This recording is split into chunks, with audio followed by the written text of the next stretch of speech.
ഇവിടെ ഇന്ന് ഡിസംബർ 31 ചൊവ്വാഴ്ച.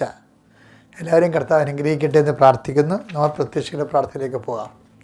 അമ്മേ പരിശുദ്ധ അമ്മേ, ദൈവമാതാവേ, അങ്ങ് കൃപാസനത്തിൽ പ്രത്യക്ഷപ്പെട്ട് വരാൻ പോകുന്ന മഹാദുരന്തത്തിൽ നിന്ന് രക്ഷപ്പെടാനും എല്ലാവർക്കും വേണ്ടി പ്രാർത്ഥിക്കുവാനും ആവശ്യപ്പെട്ടിട്ട് 20 വർഷം തികയുന്ന ഈ വേളയിൽ കൃപാസനത്തിലൂടെ ഞങ്ങൾക്കും ഈ ദേശത്തിനും അങ്ങ് മാധ്യസ്ഥം തേടി തന്ന എല്ലാ അനുഗ്രഹങ്ങൾക്കും കൃപകൾക്കും ഞങ്ങളിപ്പോൾ ഹൃദയം നിറഞ്ഞ നന്ദി പറയുന്നു.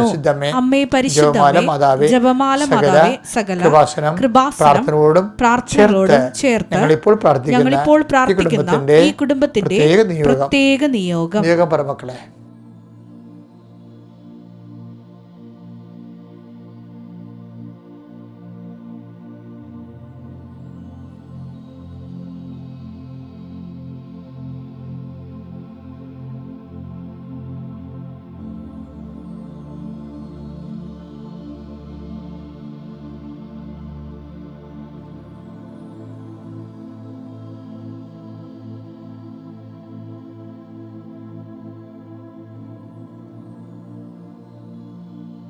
അമ്മയുടെ പ്രത്യക്ഷീകരണത്തിന്റെ ഈ ദ്വാദശക വേളയിൽ ഞങ്ങൾക്ക് സാധിച്ചു തരുവാൻ കനിയണമേ. ആമേൻ. വിശ്വാസ പ്രമാണം. സർവശക്തനായ പിതാവും ആകാശത്തിന്റെയും ഭൂമിയുടെയും സൃഷ്ടാവുമായ ദൈവത്തിൽ ഞാൻ വിശ്വസിക്കുന്നു. അവിടുത്തെ ഏകപുത്രനും ഞങ്ങളുടെ കർത്താവുമായ ഈശോ മിശിഹായിലും ഞാൻ വിശ്വസിക്കുന്നു. ഈ പുത്രൻ പരിശുദ്ധാത്മാവിനാൽ ഗർഭസ്ഥനായി കന്യകാമറിയത്തിൽ നിന്ന് പിറന്ന് പൊന്തിയോസ് പീലാത്തോസിന്റെ കാലത്ത് പീഡകൾ സഹിച്ച് കുരിശിൽ തറയ്ക്കപ്പെട്ട് മരിച്ച് അടക്കപ്പെട്ട് പാതാളങ്ങളിൽ ഇറങ്ങി മരിച്ചവരുടെ ഇടയിൽ നിന്ന് 3-ാം നാൾ ഉയർത്ത് സ്വർഗത്തിലേക്ക് എഴുന്നള്ളി സർവശക്തിയുള്ള പിതാവായ ദൈവത്തിന്റെ വലതുഭാഗത്തിരിക്കുന്നു. അവിടെ നിന്ന് ജീവിക്കുന്നവരെയും മരിച്ചവരെയും വിധിക്കുവാൻ വരുമെന്നും ഞാൻ വിശ്വസിക്കുന്നു. പരിശുദ്ധാത്മാവിലും ഞാൻ വിശ്വസിക്കുന്നു. വിശുദ്ധ കത്തോലിക്കാ സഭയിലും പുണ്യവാന്മാരുടെ ഐക്യത്തിലും പാപങ്ങളുടെ മോചനത്തിലും ശരീരത്തിന്റെ ഉയർപ്പിലും നിത്യമായ ജീവിതത്തിലും ഞാൻ വിശ്വസിക്കുന്നു. ആമേൻ. സ്വർഗ്ഗസ്ഥനായ ഞങ്ങളുടെ പിതാവേ, അങ്ങയുടെ നാമം പൂജിതമാകണമേ.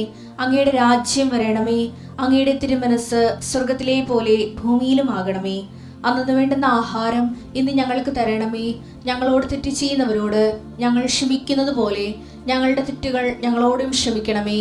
ഞങ്ങളെ പ്രലോഭനത്തിൽ ഉൾപ്പെടുത്തരുതേ, തിന്മയിൽ ഞങ്ങൾ രക്ഷിക്കണമേ. ആമേൻ. നന്മ നിറഞ്ഞ മറിയമേ, സ്വസ്തി. കർത്താവ് അങ്ങയുടെ കൂടെ സ്ത്രീകളിൽ അങ്ങ് അനുഗ്രഹിക്കപ്പെട്ടവളാകുന്നു. അങ്ങയുടെ ഉദരത്തിൻ ഫലമായി ഈശോ അനുഗ്രഹിക്കപ്പെട്ടവനാകുന്നു. പരിശുദ്ധ മറിയമേ, തമ്പുരാന്റെ അമ്മേ, പാപികളായ ഞങ്ങൾക്ക് വേണ്ടി ഇപ്പോഴും ഞങ്ങളുടെ മരണസമയത്തും തമ്പുരാനോട് അപേക്ഷിക്കണമേ. ആമേൻ. നമുക്ക് അനുദിന അനുഗ്രഹ പ്രാർത്ഥനയിലേക്ക് പോകാം. കർത്താവേ, എല്ലാ ഭൂഖണ്ഡങ്ങളുടെയും ദൈവമേ, ഈ പ്രാർത്ഥന ആരെല്ലാം ഭൂമിയുടെ അതിർത്തികൾ വരെ കേൾക്കുന്നുവോ അവിടെയെല്ലാം നിന്റെ തിരുമുറുപാടുന്ന വലതുകരത്തിൻ്റെ ആശീർവാദം നൽകണമെന്ന് പ്രാർത്ഥിക്കുന്ന കർത്താവെ, കരയിലും കടലിലും കൃപാസനം നടത്തിയിട്ടുള്ള അങ്ങയുടെ നിർദ്ദേശപ്രകാരം നടത്തിയിട്ടുള്ള ആയിരക്കണക്കിന് ധ്യാനങ്ങളുണ്ട് ഈശോയെ. അതിൻ്റെ ആസ്തി ഭദ്രതയിൽ അങ്ങയുടെ മക്കളെ നീ ആശീർവദിക്കാൻ പ്രാർത്ഥിക്കുന്ന ഈശോയെ.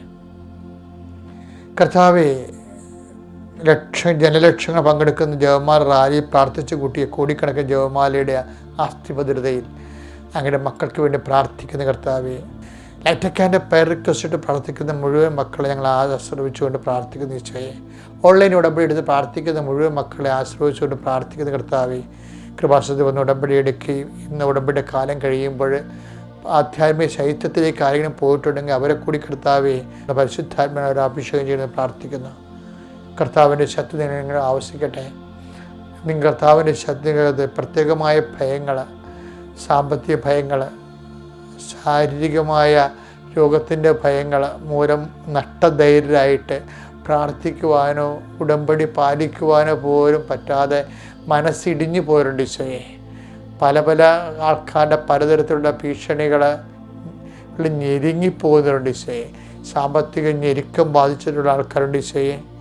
അതുപോലെ ഡോക്ടർമാർ ഓരോരോ ടെസ്റ്റുകൾ പറയുമ്പോഴും കർത്താവ് ടെസ്റ്റുകൾ പല ടെസ്റ്റുകൾ നടത്തുന്നുണ്ടെങ്കിലും ആ ടെസ്റ്റുകളൊന്നും രോഗമില്ല, ആ പറയുന്ന രോഗമില്ലെങ്കിലും ശരീരത്തിന് അവശത മാറാത്ത രീതിയിൽ വേറെ ഏത് അജ്ഞാതമായ രോഗങ്ങളാണ് തനിക്കുള്ളതെന്ന് വിചാരിച്ചുകൊണ്ട് ത്രിസംഖ്യരായിരിക്കുന്ന മക്കളുണ്ട് ഈശോയെ. അവരെ ഇപ്പം നീ ഇന്നത്തെ ദിവസം നീ സ്പർശിക്കണം കർത്താവേ. കർത്താവ് ഗർഭിണികളെ സ്പർശിച്ച് പ്രാർത്ഥിക്കുന്നു ഈശോയെ. കർത്താവ് അമ്മയും കുഞ്ഞും ആരോഗ്യമായിരിക്കാൻ ജനിതകമായ തകരാറുകളിൽ പെട്ടുകൊണ്ട് ഹാർട്ടിന് ഹോളും ഗർഭസ്ഥ ശിശുവിന് വളർച്ചക്കുറവും തൂക്കക്കുറവുള്ള എല്ലാ മക്കളെയും ഗർഭശിശുക്കളെയും സംബന്ധിച്ച് പ്രാർത്ഥിക്കുന്ന കർത്താവേ. ദൈവത്തിൻ്റെ കരുണ, മെനിഞ്ചൈറ്റിസ് രോഗങ്ങൾ, അതുപോലെ മൈഗ്രെയിൻ രോഗങ്ങൾ, വിട്ടുമാറാത്ത രോഗങ്ങൾ, മാരക രോഗങ്ങൾ, തീരാവേദികൾ, ജീവിത ദുരിതങ്ങൾ യേശു ക്രിസ്തുവിൻ്റെ ഉന്നതമായ നാമത്തിൽ കൃപാസ്ഥാനത്താറ് ജീവനോടെ പ്രത്യക്ഷപ്പെട്ട പരിശുദ്ധ അമ്മയുടെ മാധ്യസ്ഥത്തിൽ മാറി ഈശോയുടെ നാമത്തിൽ മാറിപ്പോട്ടെന്ന് പ്രാർത്ഥിക്കുന്നു. അധ്വാനിക്കുന്നവനെ, ഭാരം വഹിക്കുന്നവനെ എൻ്റെ അടുക്ക വരിക, ഞാൻ നിങ്ങളെ ആശ്വസിപ്പിക്കാതെ നട ചെയ്തുകൊണ്ട് ആശ്വാസത്തിൻ്റെ വാഗ്ദാനം നൽകിയ നിൻ്റെ ആശ്വാസം ഞങ്ങൾ വിശ്വസിച്ചുകൊണ്ട് കർത്താവെ പ്രാർത്ഥിക്കുന്ന മക്കൾക്ക് ഇന്ന് തന്നെ കർത്താവെ അവരുടെ എല്ലാ ജീവിത പ്രാരാബ്ധം കുഴങ്ങിയ മക്കളുണ്ട് ഈശോയെ. കുരുക്കിൽപ്പെട്ട മനുഷ്യരുണ്ട് കർത്താവെ, അവർക്കെല്ലാം കുരുക്കഴിച്ചുകൊണ്ട് കർത്താവെ അവരെ കുഴക്കത്തിൽ നിന്നും കർത്താവ് കൊടിഞ്ഞ ചേറ്റിൽ നിന്ന് അവരെ കരയേറ്റിക്കൊണ്ട് കർത്താവെ പത്രോസിനെ നീ കടലിൽ നിന്ന് പിടിച്ച് കയറ്റിയ പോലെ കർത്താവെ കടഭാരങ്ങളിൽ നിന്നും കർത്താവ് രോഗഭാരങ്ങളിൽ നിന്നും കർത്താവ് ജീവിത ദുരിതങ്ങളിൽ നിന്നും തമ്മിൽ പിരിഞ്ഞ് താമസിക്കുന്നവരെ ഇങ്ങനെ വ്യത്യസ്തങ്ങളായ ജീവിത കുടുംബപരമായ നരകയാതന അനുഭവിക്കുന്ന എല്ലാ മക്കളും യേശുക്രിസ്തു സംരക്ഷിക്കപ്പെടുകയും ചെയ്യട്ടെ കർത്താവെ. പഠിക്കാത്ത കുഞ്ഞുങ്ങൾ തെറ്റായ പ്രണയത്തിൽ ബന്ധപ്പെട്ടിരിക്കുന്നത് ജീവിതകാലം മുഴുവനും നാശക്കോടാലിയായി ജീവിക്കുന്നവർ, അതുപോലെ തൊഴിലില്ലാത്തവർ, തൊഴിൽ തേടി അലയുന്നവർ, തൊഴിൽ നഷ്ടപ്പെട്ടവർ കർത്താവ് അവരെല്ലാം കണ്ണീരോടെ കുടുംബത്തിൽ എങ്ങനെ ജീവിക്കും, എങ്ങനെ ഭക്ഷണം കഴിക്കും, എങ്ങനെ മാന്യതയോടെ ജീവിക്കും എന്ന് വിചാരിച്ചുകൊണ്ട് പരിഭ്രമിക്കുകയും വേദനിക്കുകയും ചെയ്യുന്നുണ്ട് ഈശോയെ. അവരെല്ലാം നീ ആശ്വസിപ്പിക്കുകയും ഇന്ന് ഞങ്ങൾ എവിടെയെല്ലാം പോകുന്നുവോ, എന്തെല്ലാം സംസാരിക്കുന്നുവോ, ആരോടെല്ലാം ഇടപെടുന്നുവോ, ജീവിതയാപനയ്ക്ക് വേണ്ടിയുള്ള നട്ടോട്ടങ്ങളിൽ കർത്താവെ നിസ്സഹായരായി നിൽക്കുന്നവരെ നീ സന്ധിക്കണം പ്രാർത്ഥിച്ചുകൊണ്ട് എൻ്റെ കർത്താവിൻ്റെ ഉന്നതമായ നാമത്തിൽ സഭയുടെ അധികാരത്തിൽ കുരിശിൻ്റെ അടയാളത്തിൽ ദൈവകൃപ നിൻ്റെയൊക്കെ ആവശ്യിക്കട്ടെ. Lord infuse your spirit of power and grace.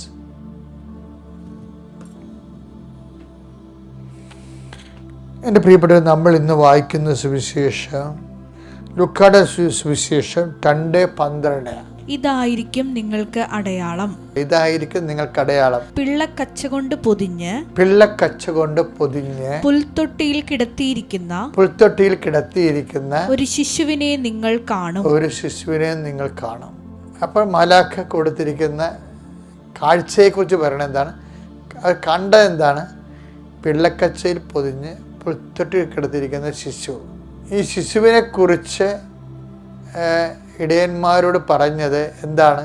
എല്ലാ മനുഷ്യർക്കും വേണ്ടിയുള്ള, വായിച്ചേ, ലൂക്കാ 2:10. ലൂക്കായുടെ സുവിശേഷം 2:10 വാക്യം.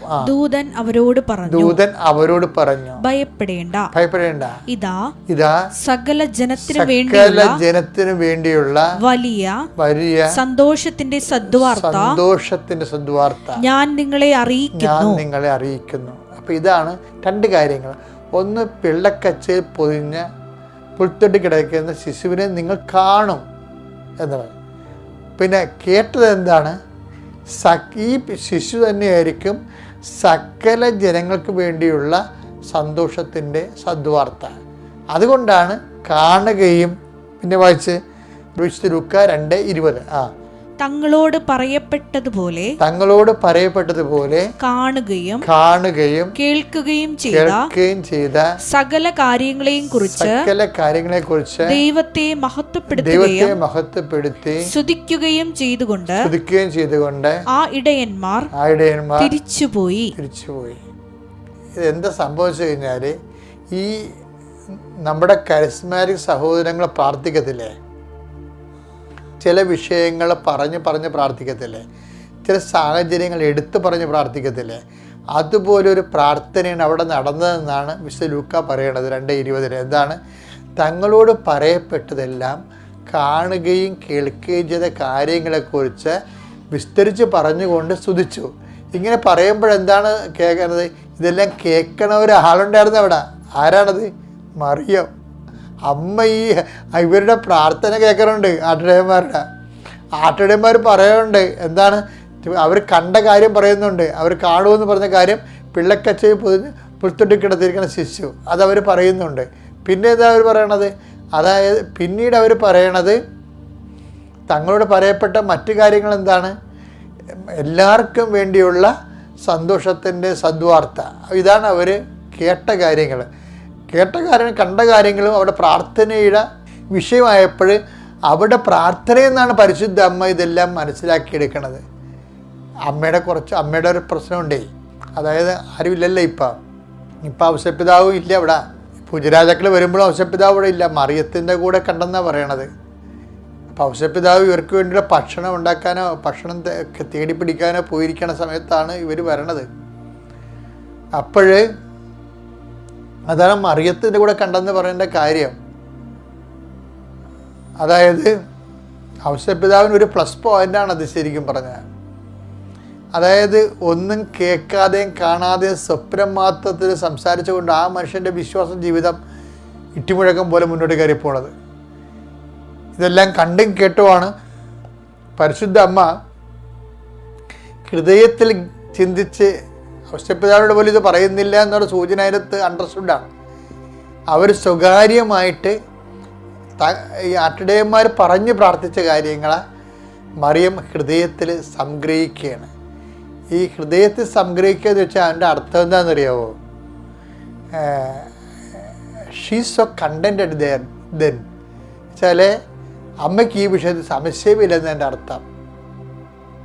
ഹൃദയത്തിൽ സംഗ്രഹിക്കാത്ത വിഷയങ്ങൾ ഹൃദയം സംഗ്രഹിക്കാൻ നമുക്ക് മൗനമായിരിക്കും ഉണ്ടാകണത്. മൗനത്തിനെതിരെന്താണ്? ബഹളമാണ്. മനസ്സിലായില്ലേ? മൗനത്തിനെതിരെന്താണ്? ബഹളമാണ്. നമുക്ക് ചില കാര്യങ്ങളെക്കുറിച്ച് തർക്കം വരും, ബഹളം വരും. ഇപ്പം ജൈറസിനെ വീട്ടിൽ ചെല്ലുമ്പോൾ കർത്താവ് 2 കക്ഷികളെ പുറത്താക്കും. ആരൊക്കെയാണെന്ന് നോക്കിയേ. മർക്കോസിൻ്റെ 5:40 കർത്താവ് 2 കക്ഷികളെ പുറത്താക്കുന്നുണ്ട്. ആരൊക്കെയാണത്? മർക്കോസ് 5:38-40. അവർ സിനഗോഗ് അധികാരിയുടെ വീട്ടിലെത്തി. അവിടെ ആളുകൾ വലിയ ബഹളം വെക്കുന്നതും ഉച്ചത്തിൽ കരയുന്നതും അലമുറയിടുന്നതും അവൻ കണ്ടു. അവനാകട്ടെ അവരെ എല്ലാവരെയും പുറത്താക്കി. ഈ ബഹളം വെച്ച് കഴിഞ്ഞാൽ അതിൻ്റെ അർത്ഥം പിന്നീട് അവർക്ക് വിശ്വാസമില്ല, അതുപോലെ തന്നെ ദൈവത്തിലുള്ള ആശ്രയം പോകും. അങ്ങനെ കുറേ കാര്യം ബഹളത്തിനുണ്ട്. ആ ബഹളത്തിന് നേരെ എതിരാണ് ഹൃദയത്തിൽ സംഗ്രഹിക്കുന്നത്.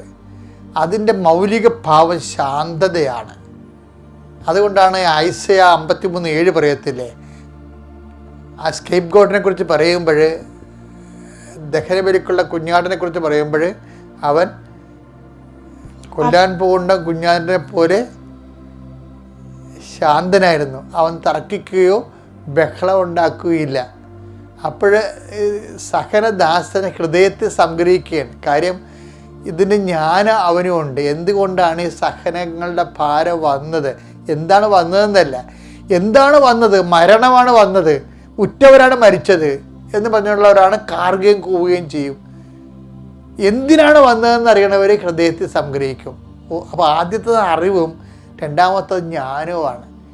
അറിവിൽ നിന്ന് ബഹളം ഉണ്ടാകുകയും ജ്ഞാനത്തിൽ നിന്ന് ഹൃദയത്തെ സംഗ്രഹിക്കുകയും ചെയ്യും. അതുകൊണ്ടാണ് നമ്മൾ അമ്മയെ ബോധജ്ഞാനത്തിൻ്റെ സിംഹാസനം എന്ന് വിളിക്കുന്നത്. അറിയും ഇതെല്ലാം ആട്ടിടയന്മാരെ കണ്ടതും പ്രാർത്ഥനയിൽ അവർ പറഞ്ഞത്, കണ്ടെന്നും കേട്ടെന്നും പറഞ്ഞ കാര്യങ്ങളെല്ലാം അമ്മ ഹൃദയത്തിൽ സംഗ്രഹിക്കുകയാണ്. വിശ്വാസത്തിൽ സംശയങ്ങളുള്ളപ്പോഴാണ് നമുക്ക് ബഹളങ്ങൾ ഉണ്ടാകുന്നത്. വിശ്വാസത്തിൻ്റെ കണ്ടൻറ്റ് വൈസ് സംശയം കുറയുന്നതനുസരിച്ച് കൊണ്ട് ഫുൾ ആൻഡ് ഫുൾ വിശ്വാസം തന്നെ ആയിക്കഴിഞ്ഞാൽ അത് നേരെ ഇരുത്തം വന്ന നിശബ്ദതയിലേക്ക് പോകും നമ്മളെ. കാര്യം എന്താ? അതിൻ്റെ അപ്പുറത്തത് നമ്മൾ ആത്മജ്ഞാനത്താൽ ദൈവം നമ്മളെ കാണിക്കുന്നുണ്ട്. മറിയം അത് കാണുന്നുണ്ട്. അതുകൊണ്ടാണ് മറിയം നിശബ്ദയായത്. അതായത് ജീവിത പ്രശ്നങ്ങൾക്ക് മുമ്പിൽ ബഹളം വെച്ചാൽ ദൈവം നിന്നെ അവിശ്വാസിയായിട്ട് ബ്രാൻഡ് ചെയ്യും. ജീവിത പ്രശ്നങ്ങൾക്ക് മുമ്പിൽ വിശ്വാസത്തോട് ഏറ്റു പറഞ്ഞു കഴിഞ്ഞാൽ, എൻ്റെ ദൈവത്തിന് ഈ വിഷയം ഞാൻ സമർപ്പിക്കുന്നു, ദൈവത്തിൻ്റെ ഇഷ്ടംപോലെ നിറവേറട്ടെ എന്ന് പറഞ്ഞാൽ ഹൃദയത്തിൽ സംഗ്രഹിക്കാൻ പറ്റും. അപ്പോൾ നമ്മുടെ ആധ്യാത്മികത ഈടിട്ടുള്ളതാകും, ദൈവം വിശ്വസിക്കുന്ന വ്യക്തിയായിട്ട് നമ്മൾ മാറും.